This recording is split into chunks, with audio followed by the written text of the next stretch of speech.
दोस्तों, आज के इस पावन वीडियो में हम आपके लिए लेकर आए हैं पापों का नाश करने वाली, मनोकामना पूर्ण करने वाली कामदा एकादशी की पवित्र व्रत कथा।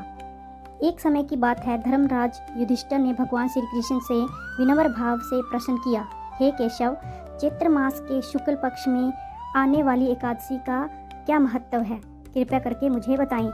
भगवान श्री कृष्ण मुस्कुराए और बोले, हे प्रिय युधिष्ठिर, चैत्र मास के शुक्ल पक्ष में आने वाली एकादशी को कामदा एकादशी कहा जाता है। इस व्रत के प्रभाव से मनुष्य के समस्त पाप नष्ट हो जाते हैं और संतान सुख की प्राप्ति होती है। इसके बाद भगवान श्री कृष्ण ने एक पवित्र कथा सुनाई। बहुत समय पहले रतनपुर नामक एक सुंदर नगर था। वहाँ गंधर्व और किन्नरों का राज्य था और उनके राजा का नाम था पुंडरीक। राज्य में सुख, समृद्धि और आनंद का वातावरण था। उसी नगर में ललिता नाम की एक अप्सरा अपने पति गंधर्व ललित के साथ रहती थी। दोनों पति पत्नी एक दूसरे से अत्यंत प्रेम करते थे। एक दिन राजा पुंडरीक की सभा में ललित गायन और नृत्य प्रस्तुत कर रहा था, लेकिन उस दिन उसकी प्रिय पत्नी ललिता सभा में उपस्थित नहीं थी। पत्नी की याद में उसका मन विचलित हो गया। उसके कदम धीमे पड़ गए और गायन में त्रुटि हो गई। सभा में उपस्थित नागराज कंक्रोट ने यह बात राजा को बता दी। क्रोधित होकर राजा पुंडरीक बोले, तू गायन करते समय अपनी पत्नी को याद कर रहा है, इसलिए मैं तुम्हें नरभक्षी राक्षस बनने का श्राप देता हूँ। राजा के श्राप देते ही ललित भयानक राक्षस बन गया।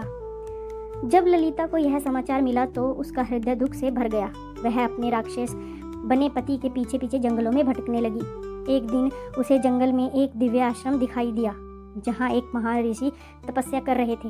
ललिता ने रोते हुए उनसे कहा, हे मुनिवर, मेरे पति श्राप के कारण राक्षस बन गए हैं, कृपया करके उनके उद्धार का उपाय बताइए।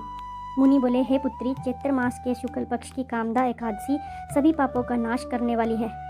तुम श्रद्धा से यह व्रत करो और उसका पुण्य अपने पति को अर्पित कर दो।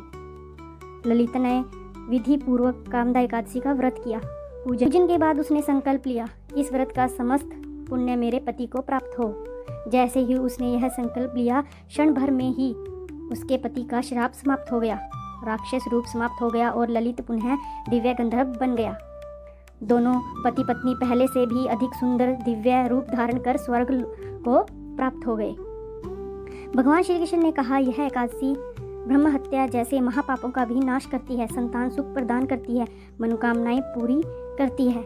इसकी कथा सुनने मात्र से वाजपेयी यज्ञ के समान पुण्य मिलता है। इसलिए श्रद्धा और विश्वास से इस व्रत का पालन अवश्य करें।